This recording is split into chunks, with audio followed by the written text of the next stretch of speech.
नमस्कार, मी प्रीती. आवाज इंडिया मराठीमध्ये आपल्या सर्वांचं स्वागत आहे. तर नजर टाकूया आजच्या टॉप 20 न्यूजवर. उद्धव ठाकरे आणि राज ठाकरे यांच्या युतीची अधिकृत घोषणा आज दुपारी मुंबईतील ब्ल्यू सी हॉटेलमध्ये केली जाणार आहे. त्याआधी सकाळी 11 वाजता दोन्ही ठाकरे बंधू बाळासाहेब ठाकरे यांच्या स्मृतीस्थळावर अभिवादन करणार आहेत. सध्या केवळ युतीची घोषणा होणार असून जागा वाटपाबाबत कोणताही निर्णय जाहीर केला जाणार नाही. आगामी मुंबई महानगरपालिकेसह इतर महापालिका निवडणुकीच्या पार्श्वभूमीवर ही युती महत्त्वाची मानली जाते. नाशिक महापालिकेच्या 122 जागांपैकी 72 ठाकरेंच्या शिवसेनेकडे आणि 50 मनसेकडे जाण्याची शक्यता आहे. मनसे आणि शिवसेना यांच्यातील युती संदर्भातील बैठका पार पडल्या असून कार्यकर्त्यांचे मनोमिलन झालंय. मित्रपक्षांची बोलणी झाल्यानंतर जागा वाटपात बदल होऊ शकतो. 2017 मध्ये मनसेकडे 5 आणि शिवसेनेकडे 35 नगरसेवक होते. सध्या ठाकरेंच्या शिवसेनेकडे 8 आणि मनसेकडे 3 नगरसेवक आहेत. त्यामुळे मनपा निवडणूक जिंकणे ठाकरे ब्रँडसाठी मोठे आव्हान ठरणार आहे. ठाणे, कल्याण, डोंबिवलीसह मुंबई महानगर क्षेत्रातील महापालिका निवडणुकांसाठी महायुतीचा जागा वाटप फॉर्म्युला ठरला आहे. उपमुख्यमंत्री एकनाथ शिंदे आणि भाजप प्रदेशाध्यक्ष रवींद्र चव्हाण यांच्यात तब्बल 5 तास चाललेल्या चर्चेनंतर हा निर्णय झालाय. ठाणे येथील शिंदे यांच्या निवासस्थानी रात्री सुरू झालेली बैठक पहाटे 4 वाजेपर्यंत चालली. बैठकीत जागा व प्रभागातील ताकदीचा विचार करून निवडणुकीसाठी धोरण निश्चित करण्यात आलं, ज्यामध्ये दोन्ही पक्षांनी एकमेकांच्या बालेकिल्ल्यांचा आदर राखण्यावर भर दिला आहे. पुण्यात दोन्ही राष्ट्रवादी काँग्रेस पक्ष एकत्र येण्याची शक्यता असून याबाबतची अधिकृत घोषणा 26 डिसेंबर रोजी होणार असल्याचं अजित पवार यांनी स्पष्ट केलंय. अफवांवर विश्वास ठेवू नका असं कार्यकर्त्यांना सांगण्यात आलंय. दरम्यान भाजपला सत्तेपासून दूर ठेवण्यासाठी सर्व पक्षांबरोबर आघाडी करण्याची चर्चा सुरू आहे. आगामी निवडणुकांच्या पार्श्वभूमीवर महायुती जागा वाटपाच्या चर्चांना वेग आलाय.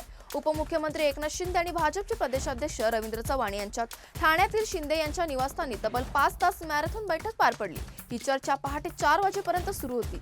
मुंबईसह राज्यातील जागा वाटपावर या बैठकीत अंतिम तोडगा निघाल्याची शक्यता व्यक्त केली जात असून आज अधिकृत घोषणा होणार याकडे राजकीय वर्तुळाचं लक्ष लागलं आहे. ठाणे महानगरपालिका निवडणुकीची उमेदवारी यादी जाहीर होण्यास काही दिवस शिल्लक असतानाच भाजपने गुंड मयूर शिंदे याचा पक्षप्रवेश उरकून घेतलाय.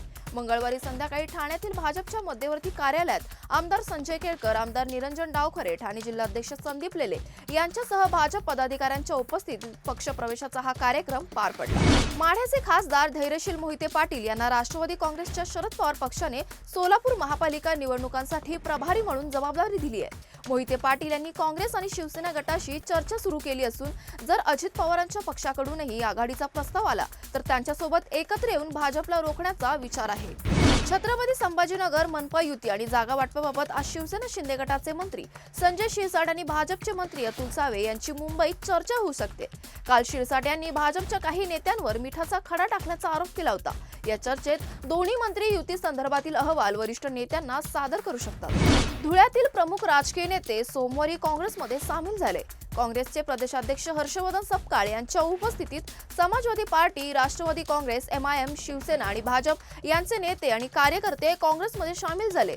यामध्ये सलग 3 वेळा निवडून आलेले समाजवादी नगरसेवक अमीन पटेल, माची उपमहापौर हाजी शव्वाल अन्सारी, परवेज शेख, अजहर पठाण, गनी डॉलर, जुनेद पठाण, प्रेम सोनार आणि मुर्तुजा अन्सारी यांचा समावेश आहे. मुंबई महापालिका निवडणुकांसाठी सोमवारपासून उमेदवारांना नामनिर्देशन पत्र वितरण सुरू झाले. कार्यालयीन कामकाजाच्या वेळेत मुंबईतील 23 निवडणूक निर्णय अधिकारी कार्यालयातून एकूण 4165 नामनिर्देशन अर्जाचे वितरण करण्यात आले. मात्र पहिल्या दिवशी अजून एकही अर्ज दाखल झाला नाही. निवडणुकीची अधिसूचना 15 डिसेंबर 2025 रोजी प्रसिद्ध करण्यात आली होती. पुण्यातील खेड तालुक्यातील गाडकवाडी येथे थकीत वीज बिल वसुलीसाठी गेलेल्या महावितरणच्या वायरमन संतोष बोराडे आणि त्यांच्या सहकार्यावर संदीप आणि रामदास सरडे या 2 भावांनी जमावासमोर बेदम मारहाण केली. पोलिसांनी दोघांविरुद्ध सरकारी कामात अडथळा आणणं आणि मारहाण करण्याचा गुन्हा दाखल केला आहे.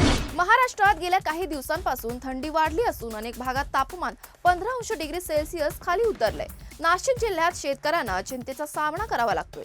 हवामान विभागाच्या अंदाजानुसार 4 डिसेंबर पासून किमान तापमानात मोठी घट झाली असून ही गेल्या 10 वर्षातील सर्वाधिक आहे. थंडीमुळे कांद्यावर मावा आणि करपा रोगांचा धोका वाढू शकतो. त्यामुळे तज्ज्ञांनी अतिरिक्त औषध फवारणी करण्याचा सल्ला दिला आहे. सांगलीमध्ये सायबर गुन्ह्याचा धक्कादायक प्रकार उघडकीस आलाय. पोलिसांनी जैब जावेद शेख याला अटक केली असून त्याच्याकडून 34 debit card, 27 mobile SIM, 6 mobile phone आणि 4 चाकी वाहनं असा एकूण 11,05,000 रुपयांचा मुद्देमाल हस्तगत केलाय.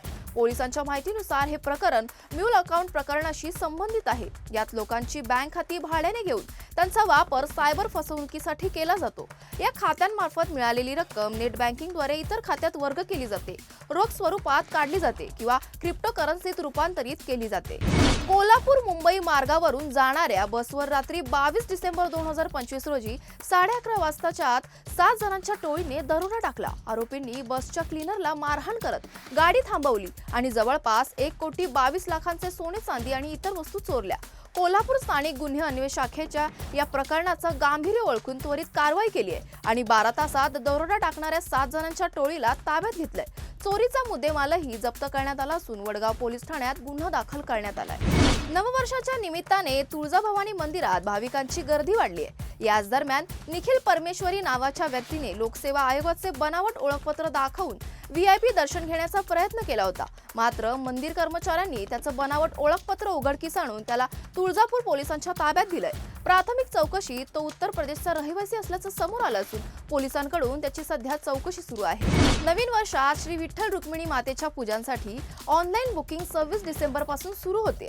दिनांक 1 जानेवारी ते 31 मार्च 2026 या कालावधीतील नित्यपूजा, पाद्यपूजा, तुळशी अर्चन पूजा आणि महानैवेद्य सहभाग योजना या भाविकांसाठी उपलब्ध असणार आहेत। ऑनलाईन नोंदणी करताना अडचण आल्यास मंदिर समितीच्या नित्योपचार कार्यालयात मदत मिळणार आहे। भाविकांनी फक्त मंदिर समितीच्या अधिकृत संकेतस्थळावरूनच बुकिंग करावं व कोणत्याही दलाशी संपर्क करू नये असं आवाहन करण्यात आलं आहे। 7व्या वेतन आयोगाचा कार्यकाल 31 डिसेंबर 2025 रोजी संपत असून 8वा वेतन आयोग सुरू झालाय।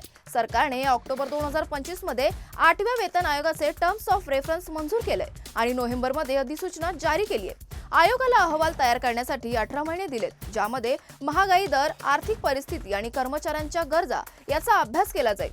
मागील वेतन आयोगाच्या ट्रेंडनुसार नवीन वेतन स्ट्रक्चर 1 जानेवारी 2026 पासून लागू होऊ शकतं। विजय हजारे ट्रॉफीची आजपासून सुरुवात होत असून रोहित शर्मा आणि विराट कोहलीसह अनेक स्टार खेळाडू सामने खेळणार आहेत। मात्र विराट कोहलीच्या मॅचसह बेंगळुरू येथील एम चिन्नास्वामी स्टेडियमवर होणाऱ्या सर्व मॅच आता बंगळुरूमधील बीसीसीआयच्या सेंटर ऑफ एक्सलन्स येथे हलवण्यात आले। कर्नाटक सरकारच्या सुरक्षितता निर्देशानुसार हा निर्णय घेण्यात आलाय। कोहलीची टीम दिल्ली 24 डिसेंबर रोजी आंध्र प्रदेशाविरुद्ध पहिला सामना खेळणार आहे। वुमन्स टीम इंडियाने हरमनप्रीत कौरच्या नेतृत्वाखाली विशाखापट्टणममध्ये दुसऱ्या T20 मध्ये श्रीलंकेवर 7 विकेट्सने विजय मिळवला आहे।